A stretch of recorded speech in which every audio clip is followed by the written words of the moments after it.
Hi everyone! Welcome to the Empath Tarot Case, another love reading, timeless and general. Take what resonates lang po, maybe some part of the reading makaresonate kayo, some part of it hindi.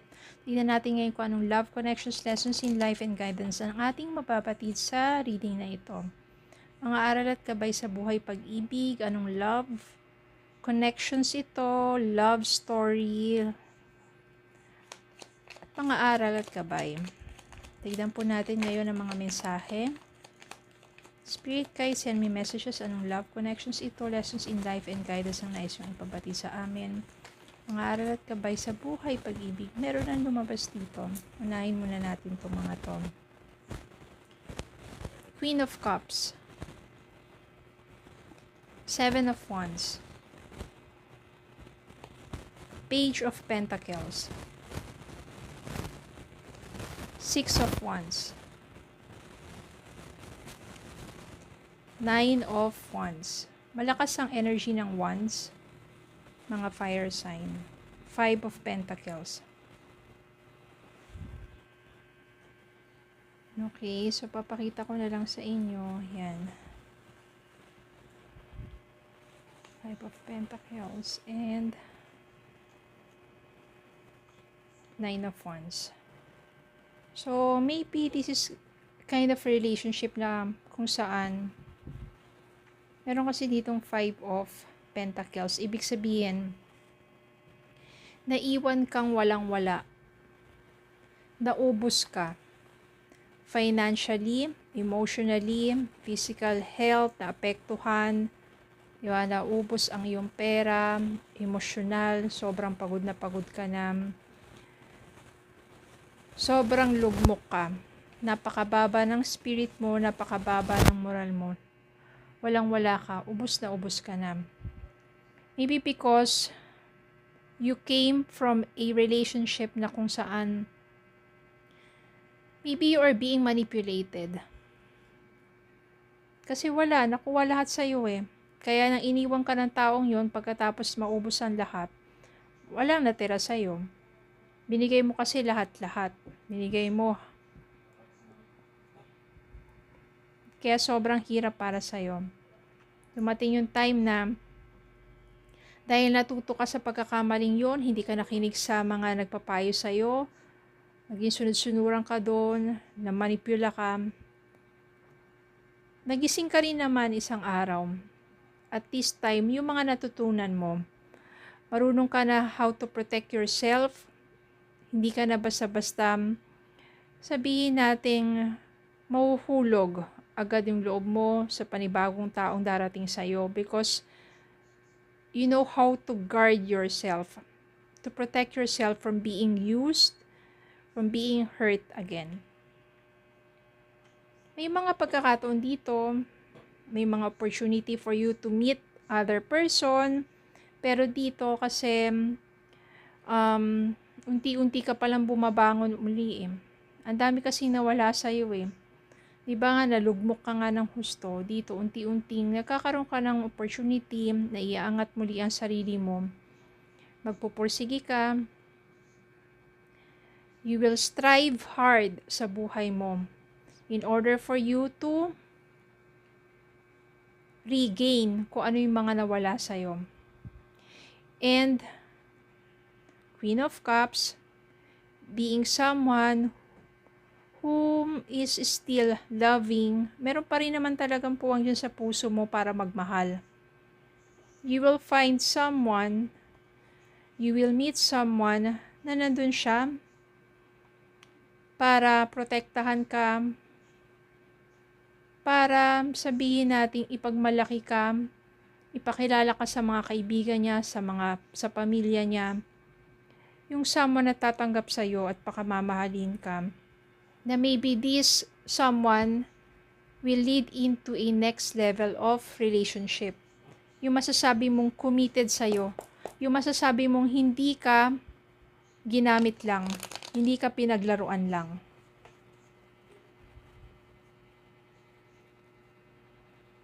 King of Swords, maybe ito yung someone who is mature, who is responsible sa mga actions niya, someone na intelligent. Hindi siya emotional, Hindi siya katulad ng iba na clingy, nakala mo wala siyang reaction, pero more of an intelligent person.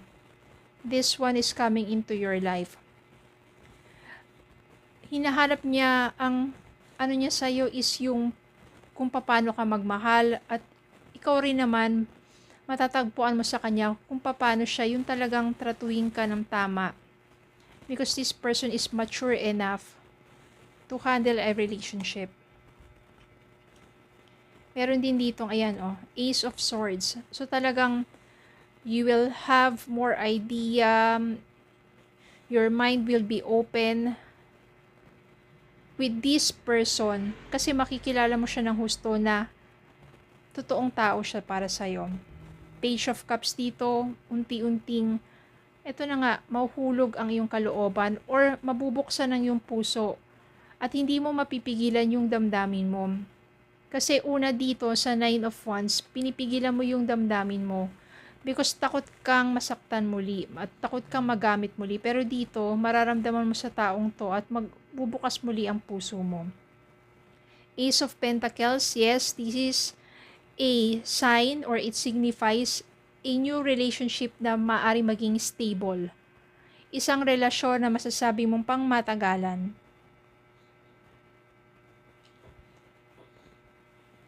The Chariot.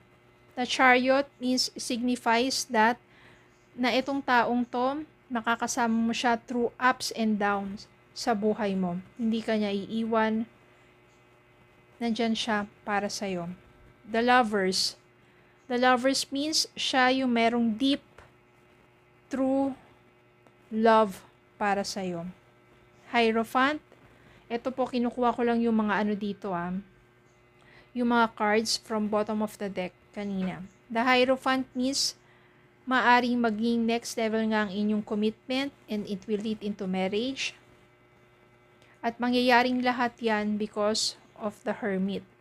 Ibig sabihin, ito yung mga panahon na kung saan natuto ka sa mga pagkakamali mo nang nadung ka pa lang sa mga panahon na you are being manipulated pero naiwan ka walang-wala. Nagpakalayo-layo ka, nakapag-isip-isip ka. Ang importante dito, you turn your faith to God. And it will lead you to know yourself better, to have a better understanding about love and life. Dito, mas mag-grow ka. You will grow spiritually, you will grow personally, and lalawak yung wisdom mo about love. So, ganun naman talaga. Ang ingat lang kasi, when we are in the, pakita natin yan. Nandun pa tayo sa mga panahon na, when we are very in love,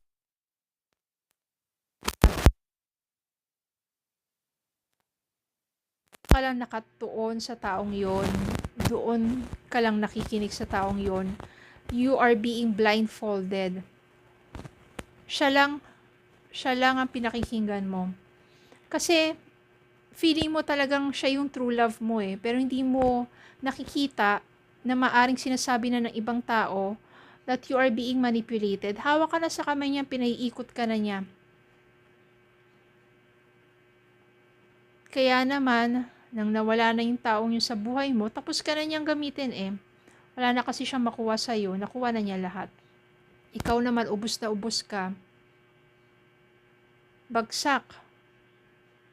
Ang mabuti na lang, nandiyan pa rin yung mga taong tunay na nagmamalasakit sa'yo. Maaring pamilya mo, kaibigan mo, sila yung taong maaari mong balikan. Yung mga taong dating hindi mo pinapansin, hindi mo pinapakinggan. Habang nandun ka pa, nahuhumaling sa taong ginagamit ka lang pala. Ang importante dito, bumangon ka muli at tatagpuan mo yung someone who is true and honest.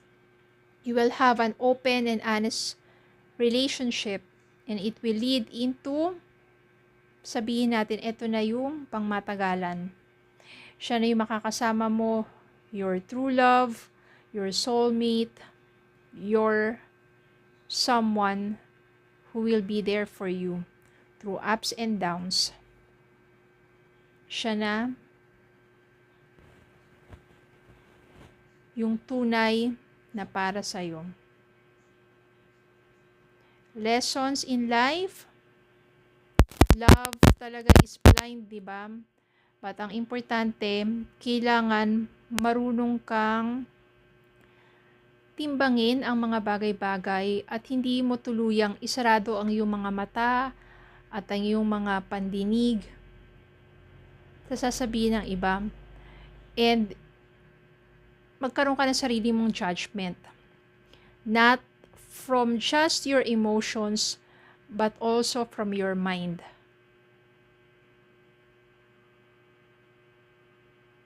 Pero ganun talaga, minsan, nabubulag sa pag-ibig sa mga panahon na yung pa yung kataasan ng bugso ng damdamin. Pero eventually, if you are hurt, dun lang mag-open up. Yung nasaktan ka na, dun mo marirealize yung mga bagay-bagay. Ang importante, may natutunan ka at muli kang tumayo sa sarili mong paa. Siyempre, through the help of your friends, true friends, and your family who will always be there for you. Okay? And siyempre, yung faith natin kay God. And that faith will lead you to someone yung tunay at tapat para sa'yo.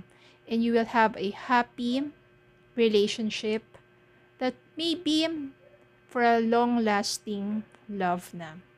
Okay, so yun lang po. Maraming salamat po for watching. Please don't forget to like, share, comment, subscribe, follow on Facebook and TikTok. Have a good day po and God bless.